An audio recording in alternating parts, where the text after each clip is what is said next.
Today, we are going to talk about fostering digital empathy, cultivating safer, kind online communities, developing comprehensive strategies to address identification, prevention, and response to cyberbullying. In an era dominated by digital connectivity, cyberbullying has emerged as a pressing societal concern affecting individuals across age groups, socioeconomic backgrounds, and geographical locations, which you could see in the uh, slide. And as a result, there has been consequences of cyberbullying and harassment, which have resulted in people going to police, people also seeking support of attorneys, and also gone into the extent of stopping or reducing their online activity. And this has affected people so much, and the level of distress that they have gone through is enormous. From things like offensive name calling to purposeful embarrassment, physical threat, sexual harassment, stalking, and so on and so forth. So that brings to a main question where, in a dynamic realm of digital interactions, we are basically supposed to look at how can interdisciplinary perspectives and evidence-based practices be leveraged to prevent cyberbullying effectively, while simultaneously nurturing resilience, empathy, and accountability within the digital communities. Delving into multifaceted dimensions of cyberbullying, employing data analytics and storytelling techniques, we are exploring innovative strategies to combating this pervasive phenomenon by empowering individuals, educators, policymakers, and technology developers to collaboratively address cyberbullying. And as a result, endeavors to cultivate a safer and more inclusive environment for everyone to operate within. So the central question gives rise to different other questions based on our existing knowledge. There is prevalence of detrimental effects of cyberbullying. We know it needs to be addressed proactively. There is role of individuals, the policymakers, and everyone who is involved in this. You need to look at educational programs and technological solutions. There are gaps in understanding the effectiveness of these approaches. And you also got to do further research onto this subject in order to look at how we can effectively manage this. So existing knowledge, basically for a short, to address the central question, while there is a wealth of research available on cyber prevention strategies, many studies have very narrowly focused.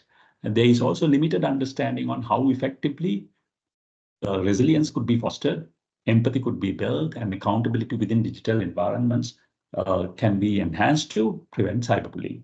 There is lack of interdisciplinary research also available that handles the psychology, education, technology, and policy making to develop a comprehensive approach.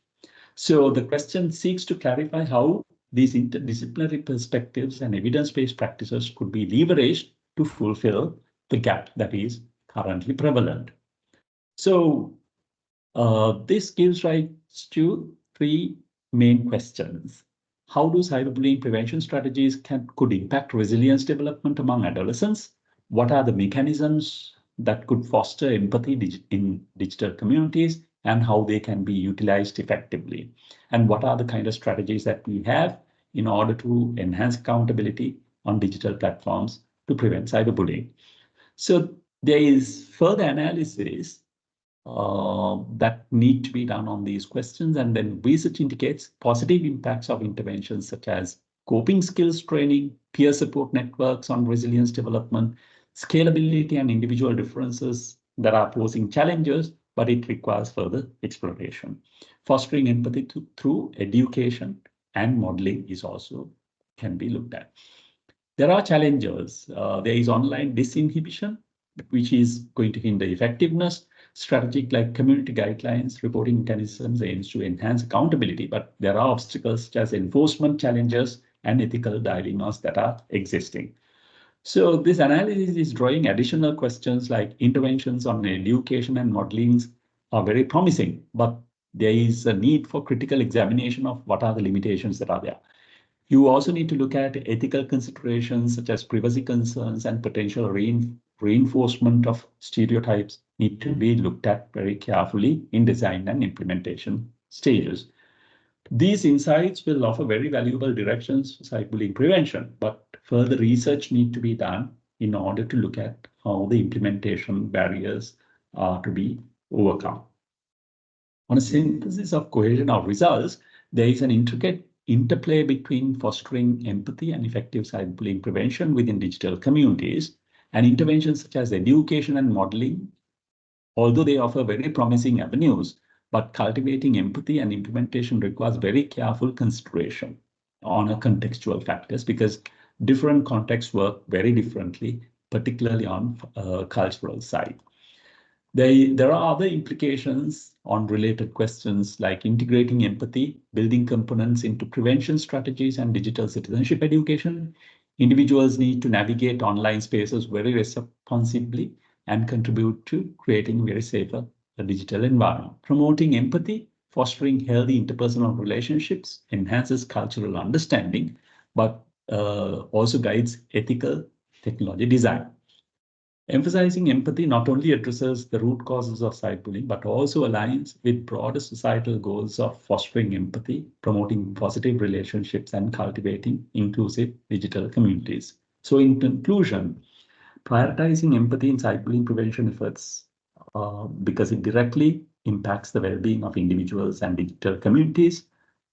And by fostering empathy, we not only mitigate the negative effects of cyberbullying, but also promote very positive online interactions, healthy relationships, and underscoring the importance of integrating empathy building components into prevention strategies.